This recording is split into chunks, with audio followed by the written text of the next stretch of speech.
Dios te bendiga, Micaela. Amén, amén, muchas gracias. Buenas noches para todas, espero que estén muy bien. Yo ya en alguna ocasión las había conocido, algunas creo, a otras, bueno, tengo el privilegio de conocerlas esta noche. Mi nombre es Karina, como les dijo Jimena, y sí, tengo el placer de poder estar con ustedes en este tiempo, esta invitación que me hizo Jimenita para compartirles una palabra y pues también darles ese testimonio, ¿no? Que nos alienta tanto a todos para confirmar, verificar que la palabra de Dios es viva y es real. Amén. Bueno, hoy quiero compartirles un tema que se llama fortalezas financieras. Y la cita bíblica con la que voy a iniciar está en Tercera de Juan, capítulo 1, versículo 2. Tercera carta de Juan, capítulo 1, versículo 2.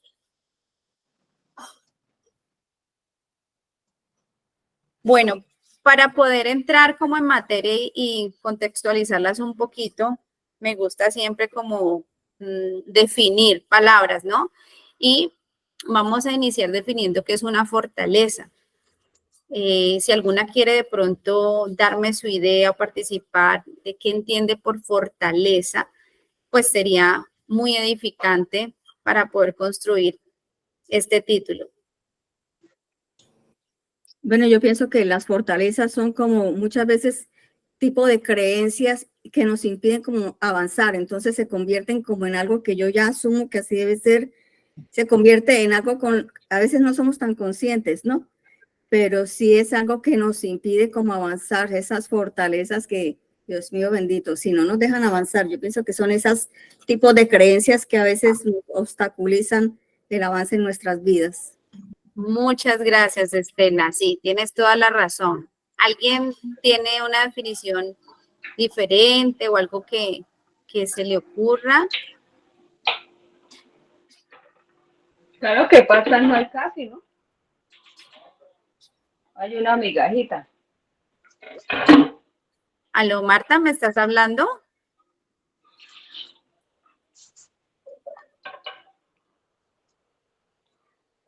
Hola. Creo que se le disparó el micrófono por accidente. Están muy calladitas, amigas. Bueno, hablen pues. Bueno, a ver, también funciona, por ejemplo, cuando yo digo la palabra fortaleza, que viene a nuestra imaginación, no solamente de la parte textual, sino ya la imagen que viene a nuestra mente. ¿Qué nos imaginamos? Buenas noches con todos. Bueno, para mí también creo que las fortalezas son cualidades, ¿no? Que tenemos cada persona, habilidades, y a veces también no nos damos cuenta lo que tenemos dentro de nosotros. Ya, Mayra, muchas gracias. Pues mira que también las fortalezas pueden ser cuando hablamos de cualidades o cosas fuertes en nuestra personalidad, ¿sí? Ese significado realmente es muy válido. Sin embargo, nosotras hoy lo que vamos a hablar son aquellas fortalezas que se vuelven impedimentos, ¿sí? Así como Estela nos habló y nos dijo que para ella era como la representación de esas cosas que a nivel mental nos empezaban a impedir, ¿sí? Hacer tal cosa. Y precisamente de eso quiero hablarles hoy. Hay fortalezas que espiritualmente tenemos que empezar a identificar en nuestra vida con Dios. Y hoy son muchas las fortalezas, pero hoy el Señor quiere que nos enfoquemos en una específica y es en las fortalezas financieras, hablándolo desde el punto de vista de esa pared, esa muralla, esa pared de bronce o de hierro que se levanta en contra de tu prosperidad, en contra de ese avance financiero. Por ejemplo, imaginémonos cuando hemos querido hacer un nuevo proyecto, cuando queremos empezar un nuevo empleo, cuando tenemos una idea o un nuevo trabajo. Y usted dice, pero lo he pensado tantas veces, quiero hacerlo, quiero intentarlo, pero como que no funciona, como que cada vez que yo voy a empezar con esto, empiezan los impedimentos, se viene todo abajo, ¿sí? Eso es de lo que vamos a hablar hoy, de cómo esas fortalezas financieras ¿no? se vuelven Todavía no. los obstáculos en nuestra vida, ¿sí? Especialmente en el área de la prosperidad. ¿Y por qué quise arrancar con esta cita de tercera de Juan 1:2? Las que ya están allí de pronto ya buscaron la cita bíblica, vamos a leer. Dice, tercera de Juan. Dice, amado, o sea, cada una de ustedes.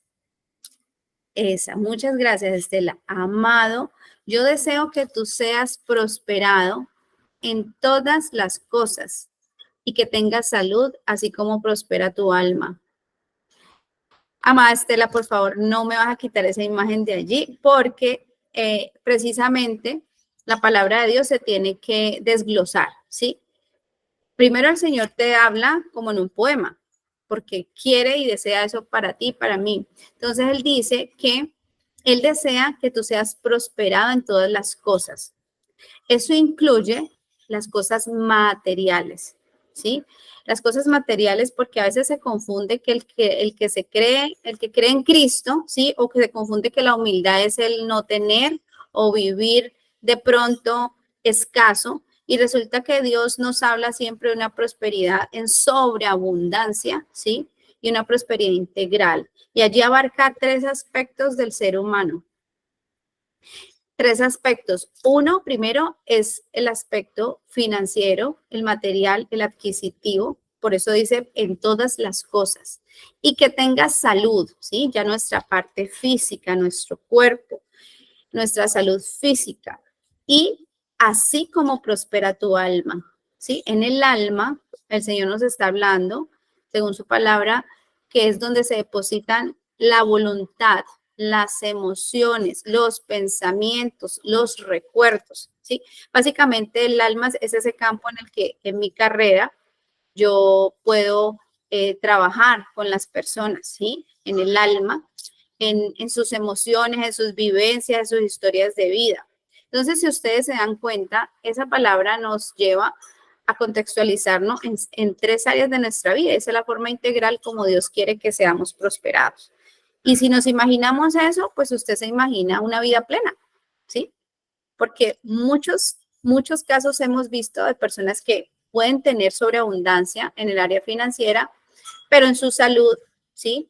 Hay mucha escasez porque están muy enfermos, porque viven medicados, ¿sí? Su salud mental también afectada, problemas emocionales, dificultad a nivel de familias disfuncionales. Entonces, realmente lo que Dios quiere no es que una cosa de esas sobreabunde y las otras se mantengan abajo, sino que mantengamos un equilibrio. Hasta allí vamos, ¿me comprenden? Gracias. Sí. Listo. Entonces, Señora. gracias. Justamente hoy vamos a hablar de esa mentalidad de Egipto. Esa es la fortaleza financiera de la cual hoy vamos a hablar. La mentalidad de Egipto. Y para eso, pues, basada en la palabra, yo les voy a contar a ustedes una historia, porque a mí me gusta que la palabra de Dios se comprenda como una historia. A veces leer, por ejemplo, el libro de Génesis o de Éxodo puede resultar un poco, puede ser como un poco confuso, ¿sí? Cuando no tenemos el hábito, pero cuando el Espíritu Santo le empieza a uno revelar en la lectura esa historia y usted empieza a imaginársela y usted empieza a darse cuenta de que eso realmente sucedió, usted ya empieza a ponerse en ese lugar de cómo eso que pasó hace tantos miles de años está pasando nuevamente en nuestra vida y cómo Dios a través de su palabra lo deja por escrito, deja una evidencia justamente para que nosotros podamos identificar, ¿sí? Esas fortalezas en este caso y poder ser libres de esas fortalezas. Y una de esas fortalezas que estamos hablando en esta noche es la mentalidad de Egipto. Resulta que en el Éxodo nos cuenta la historia que hubo un tiempo donde José, ¿se acuerdan que José fue un hombre que fue vendido por sus hermanos?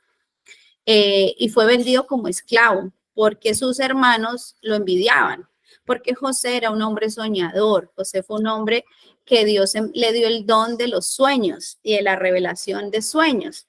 Sí, yo creo que aquí más de una, Dios ya le ha podido dar ese don, y es un don especial porque Dios a través de los sueños puede mostrar o prevenir de situaciones que van a venir, y a través del Espíritu Santo uno puede discernir que con ese sueño que Dios ha puesto, uno puede orar por una situación, interceder, y que Dios puede intervenir para que esa situación suceda de la mejor manera. Entonces José era ese hombre soñador, sus hermanos lo vendieron como esclavo, pero pues José era un hombre como tan lleno de tanta gracia de Dios y con esos dones y con un propósito ya de parte de Dios, que José, aún en medio de su esclavitud, él se destacó por ser un muy buen esclavo, él se destacó por ser un muy buen administrador, y él terminó administrando, de hecho, todo el reino de esa persona, de ese rey al que lo vendieron. Entonces, José, de hecho, tuvo unos sueños y el Señor le mostró a él, no sé si fue el rey, creo que él lo interpretó, pero le mostró un sueño donde lo que Dios le mostró a José era que iba a haber un tiempo de escasez y un tiempo de abundancia sobre la tierra, ¿sí? Y José, como era tan lleno de sabiduría aparte de Dios y pues era un hombre dependiente de Dios, José lo que supo hacer fue administrar muy bien los recursos del reino durante la abundancia, guardar, almacenar, para que en el tiempo de escasez no sufrieran de hambre, y él pensó mucho en su familia. Su familia en ese tiempo no estaba en Egipto, a donde él fue mandado como esclavo. Pero su familia, sin darse cuenta, miren que ahí es donde entendemos que Dios aún lo que es maldición para nuestra vida lo puede convertir en bendición, ¿sí? Cuando hacemos la voluntad de Dios. Y eso que sus hermanos hicieron en contra de él, que lo mandó a Egipto a ser esclavo, luego se volvió bendición para la familia. ¿Por qué? Porque José en esos años de escasez envió por su familia, o sea, trajo a ese pueblo de Israel, lo llevó a Egipto, y dice en Génesis 47, 27, Génesis 47, 27 dice que ahí llegó el pueblo de Israel a Egipto. Vamos a leerlo, por aquí está.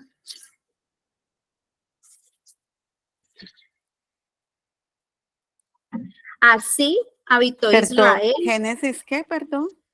47, 27. Gracias. Con gusto, Mayra. Así habitó Israel en la tierra de Egipto, en la tierra de Gosén, y tomaron posesión de ella, y se aumentaron y se multiplicaron en gran manera. Ahí está hablándonos de cuando José llevó a su familia a Egipto, tomaron posesión y se multiplicaron y aumentaron. Allí Estela muy amablemente les está colocando la cita bíblica, Génesis 47, 27. ¿Ok? Pero resulta que en Éxodo 1, versículos del 8 al 10, vemos el pero. ¿Qué sucedió? Allí cuenta que se levantó un nuevo rey para gobernar, ¿sí? Allí donde ya José era un gobernante, se quiso levantar un nuevo gobierno, y fue el gobierno de Faraón, ¿sí? Entonces, Faraón llegó al poder y le dijo a todo su ejército que ellos tenían que tener mucho cuidado de José y de todo el pueblo de Israel, porque eran numerosos, porque eran grandes, ¿sí? Y que tenían que ser muy sabios y manejar con mucha astucia a este pueblo. Esa empezó a ser la estrategia de Faraón para querer tomar el poder. Y aquí es donde empieza como lo interesante de la historia, ¿sí? Resulta que, con esto que yo les he contado, contextualicémonos en que Egipto viene siendo el mundo donde nosotros habitamos, ¿sí? La palabra de Dios dice que nosotros somos de este mundo, pero no pertenecemos a él.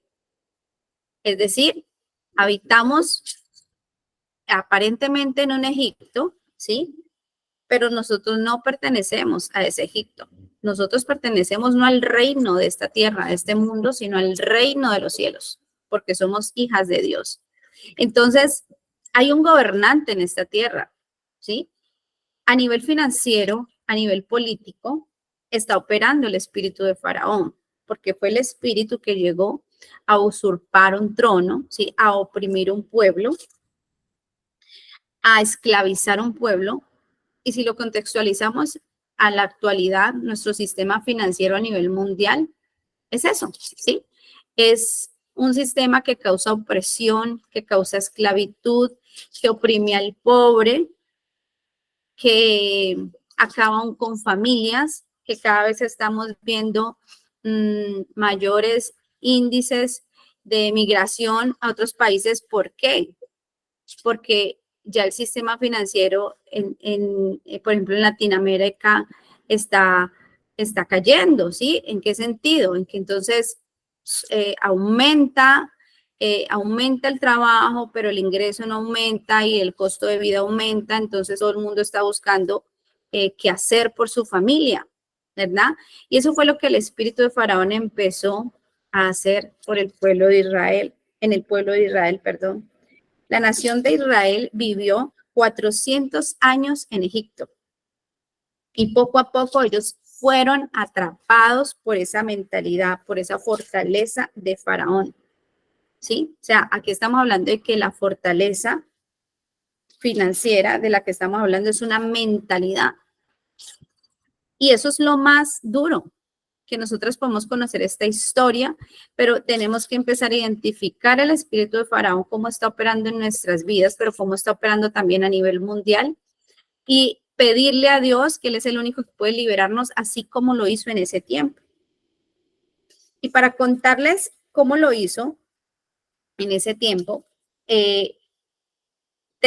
tenemos que ir a Éxodo 1:11.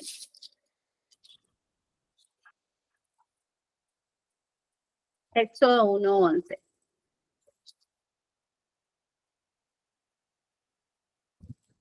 Dice, entonces pusieron sobre ellos comisarios de tributos que los molestasen con sus cargas y edificaron para Faraón las ciudades de almacenaje, Pitón y Ramasés.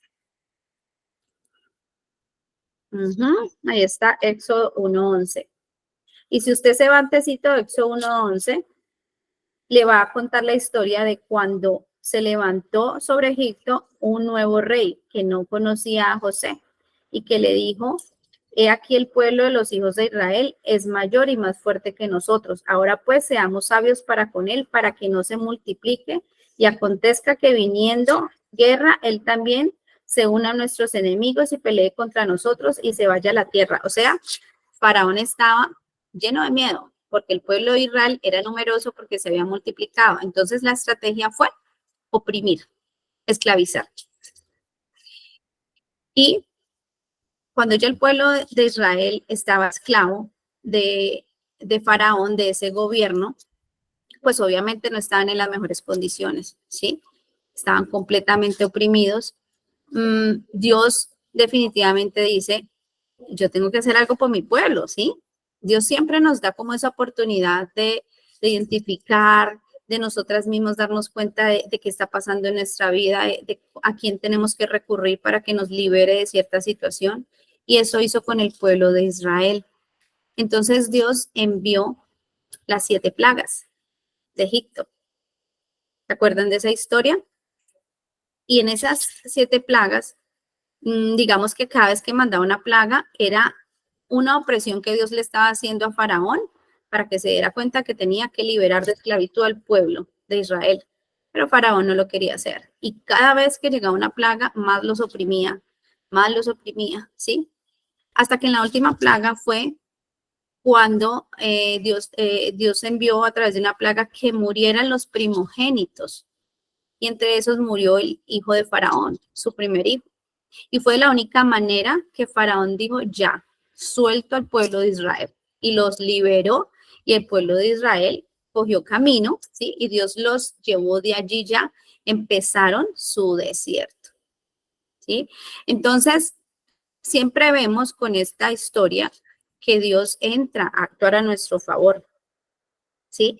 Muy seguramente el pueblo de Israel en esos 400 años que estuvo allí cautivo, ellos sabían que tenían una casa, o sea, tenían un techo y tenían un trabajo, y eso les daba cierta seguridad.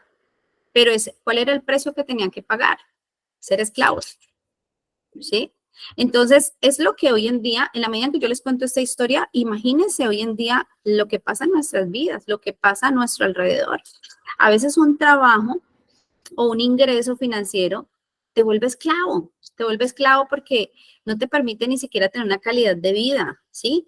Con la familia, un tiempo con los hijos. Por ejemplo, aquí en Colombia, les cuento desde lo que yo puedo vivir.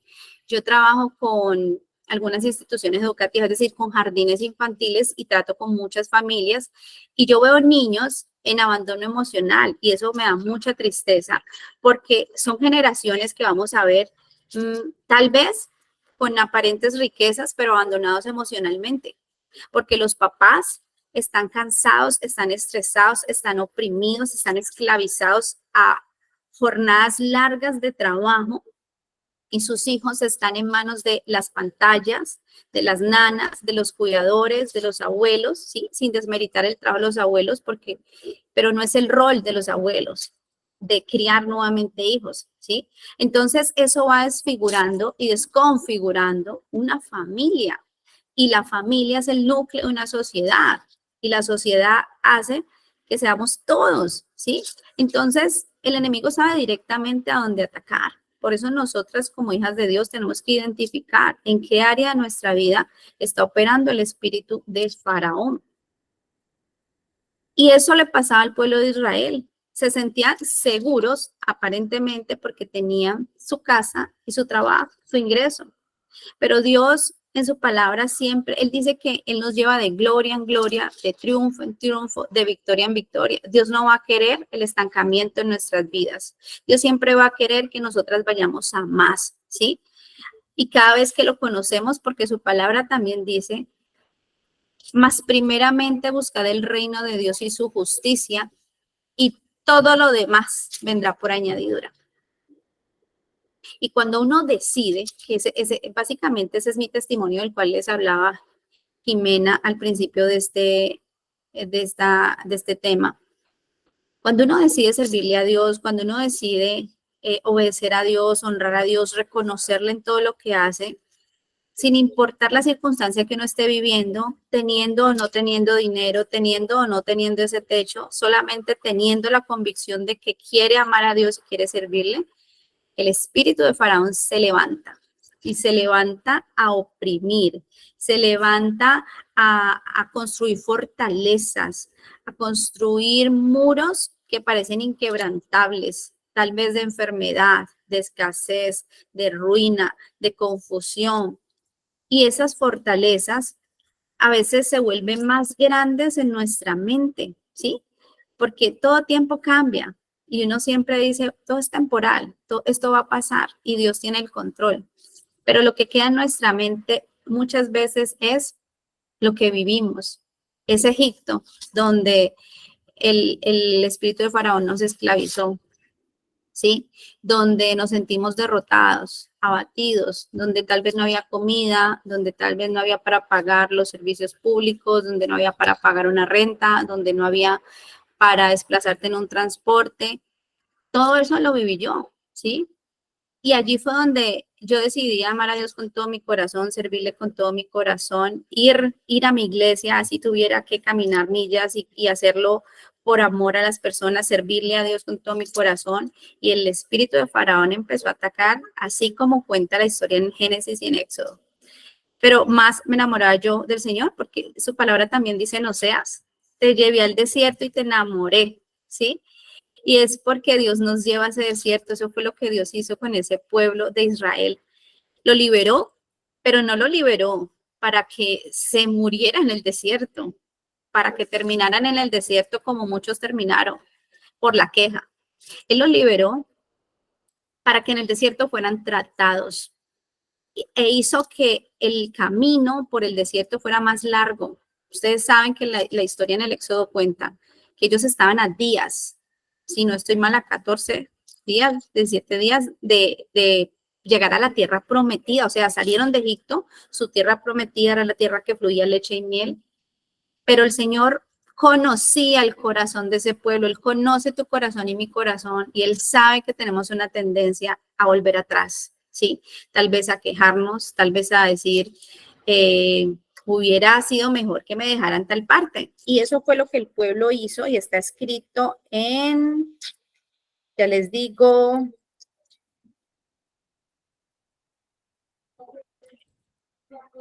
denme un segundito.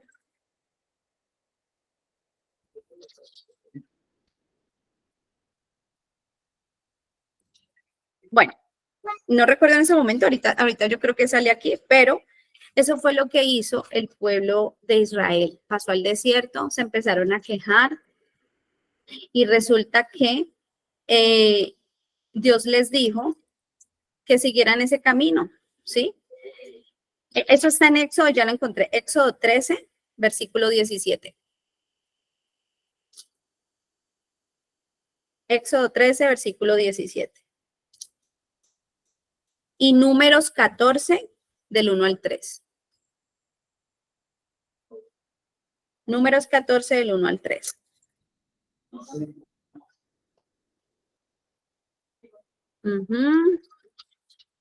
Allí dice, y luego que Faraón dejó ir al pueblo, Dios no los llevó por el camino de la tierra de los filisteos que estaba cerca, porque dijo Dios, para que no se arrepiente el pueblo cuando vea la guerra y se vuelva a Egipto. Mas hizo Dios que el pueblo rodease por el camino del desierto del Mar Rojo, o sea, el camino más largo, ¿sí?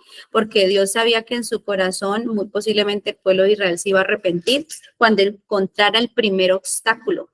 Y allí en Números 14, del 1 al 3, vemos cómo el pueblo de Israel encontró ese primer obstáculo. Y murmuró y renegó. Números 14, del 1 al 3. A veces vivimos en ese pasado, ¿sí? Si yo me hubiera quedado en tal parte, entonces miren que allí dice, si tan solo hubiéramos muerto en Egipto o incluso aquí en el desierto, se quejaban. ¿Por qué el Señor nos está llevando a esta tierra solo para que muramos en batalla? Wow. Cuenta la historia que realmente ese pueblo de Israel que cogió ese camino no fue el que llegó a la tierra prometida, sino sus hijos. Sus hijos fueron los que vieron la tierra prometida, porque ellos murmuraron, porque por su mentalidad desértica se quedaron allí quejándose. Y a eso es a lo que hoy en el nombre de Jesús tenemos que renunciar cada una de nosotras, a ese pasado de dolor, a ese pasado de amargura, a esas voces que el enemigo coloca en nuestra mente a través de ese espíritu de Faraón que te dice, sí, Dios te sacó de allá, pero allá puedes volver, ¿sí? O mire, está pasando lo mismo. O usted igual sigue enferma, usted igual sigue la misma situación, todavía no has conseguido tal cosa, todavía no has logrado, Dios no te ha hecho el milagro. Todas esas voces, todo eso que el enemigo usa para atacar nuestra mente, porque ahí está el campo de batalla de nosotros en la mente. Eso es lo que acabó con ese pueblo, ¿sí? Y no pudieron ver esa tierra prometida. Entonces, ¿cuál es la estrategia que nosotros tenemos que identificar en Faraón?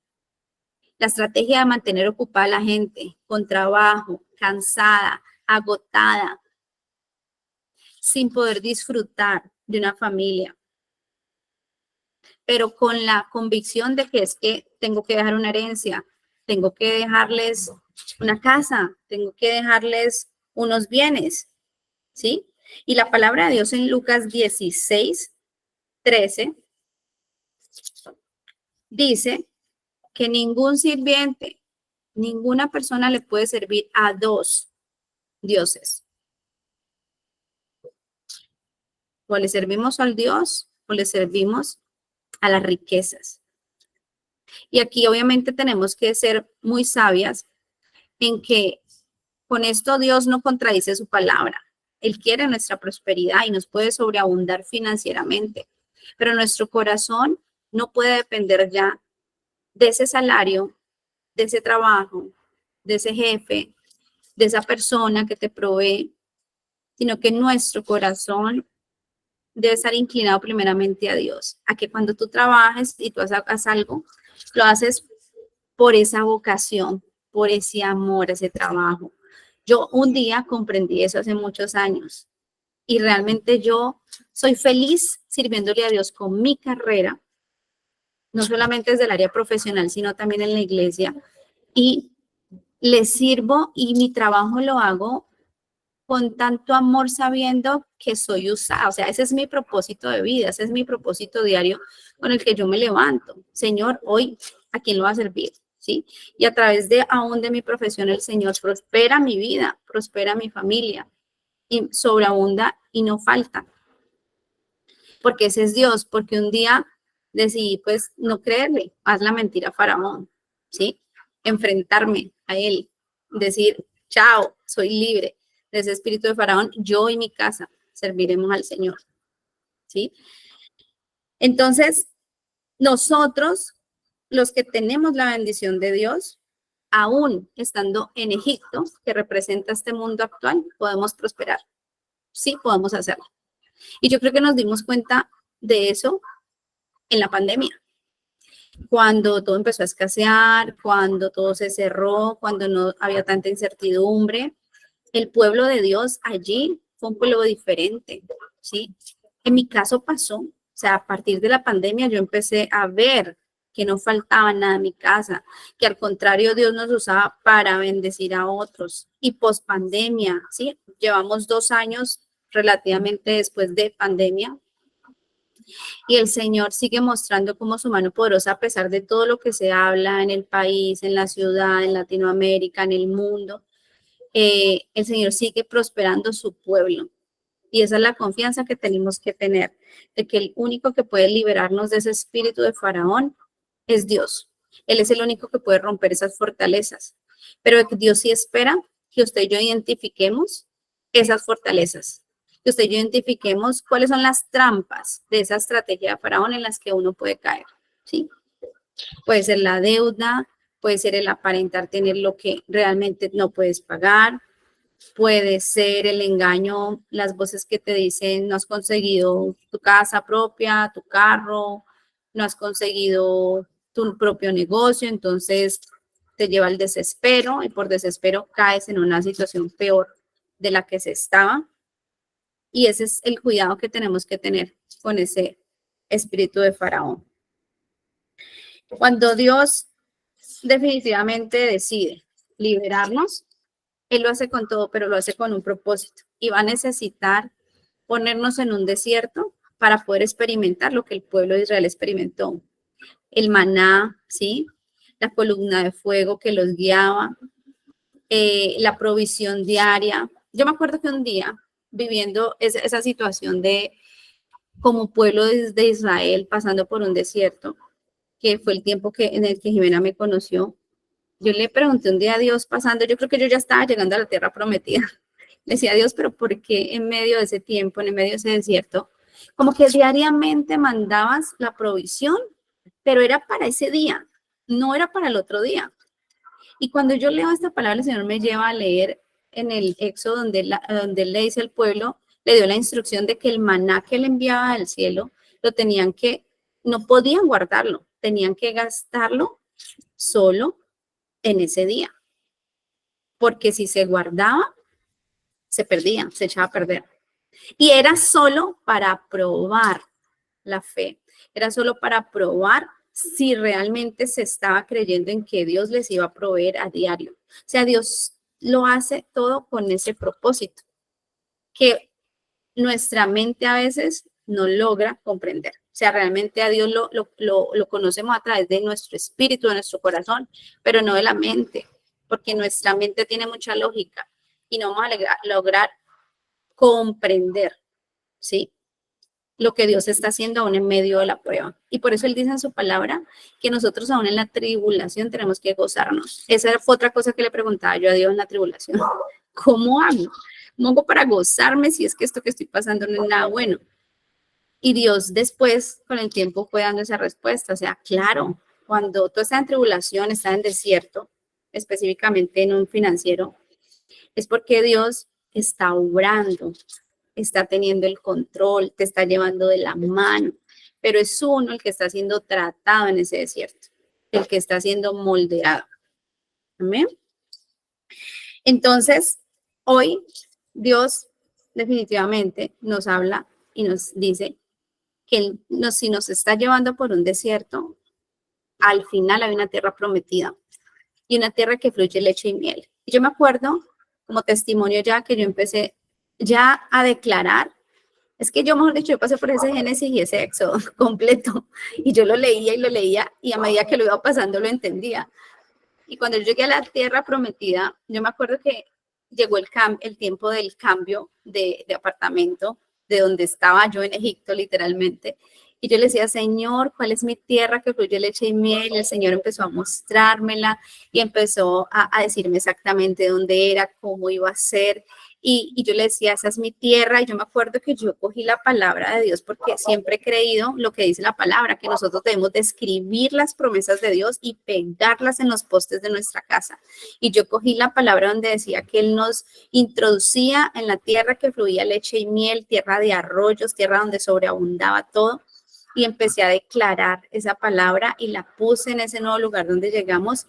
Y a partir de allí, cada lugar donde yo llego con mi familia es un lugar donde hollamos la tierra, ¿sí? Donde hacemos las vueltas, donde declaramos que esa es la tierra y el lugar donde Dios nos ha establecido, donde Dios hará milagros y donde Dios va a prosperarnos como esa nación santa. Ese es el testimonio que cierro con esta palabra. Yo no sé si tienen alguna pregunta, si tienen alguna inquietud, la que quiera participar, me cuenta.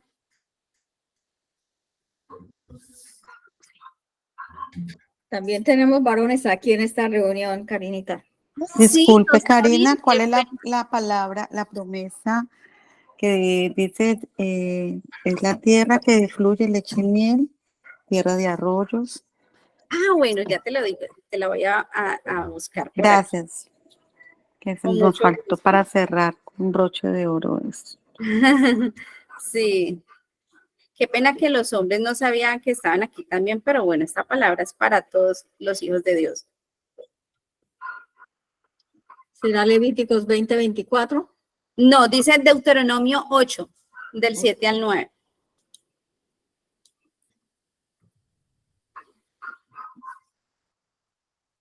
Gracias, Jimena. Karina. Con mucho gusto. Dice, porque Jehová tu Dios te introduce en la buena tierra, tierra de arroyos, de aguas, de fuentes y de manantiales que brotan en vegas y montes, tierra de trigo y cebada, de vides, higueras y granados, tierra de olivos, de aceite y de miel, tierra en la cual no comerás el pan con escasez, ni te faltará nada en ella, tierra cuyas piedras son hierro y de cuyos montes sacarás cobre.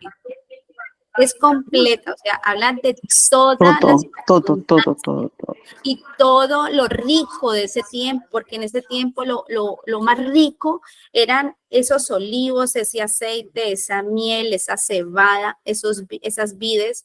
Eso era lo más rico y eso es lo que Dios te promete a ti y a mí cuando creemos su palabra, que no nos va a faltar ese alimento, no nos va a faltar esa provisión, que Él no nos va a dar en escasez, sino en sobreabundancia y que nos va a dar lo mejor de su tierra, lo mejor, porque eso es lo que Él quiere para sus hijos. Y siempre debemos de posicionarnos como hijos de un rey. Si usted se imagina siendo hija de un rey o de una reina, ¿cómo se imagina su vida? Vestida esplendorosamente, en cenas, mejor dicho, lujosas, sobreabundantes, en sobreabundancia, ¿cierto? Y eso es ser un hijo de Dios, ser hijo del rey, y a eso es a lo que nosotros debemos de creerle a esa promesa de parte de Dios, porque vivimos en este tiempo de un Egipto, de un faraón que está oprimiendo nuestra tierra, pero cuando ya hemos conocido el reino de los cielos, no podemos vivir conforme al reino de la tierra, sino al reino celestial. Amén. Amén. Bueno, aquí estoy todo oídos, no Amén. sé, Amén. Viviana, ¿alguna persona quiere hablar? Muchas gracias.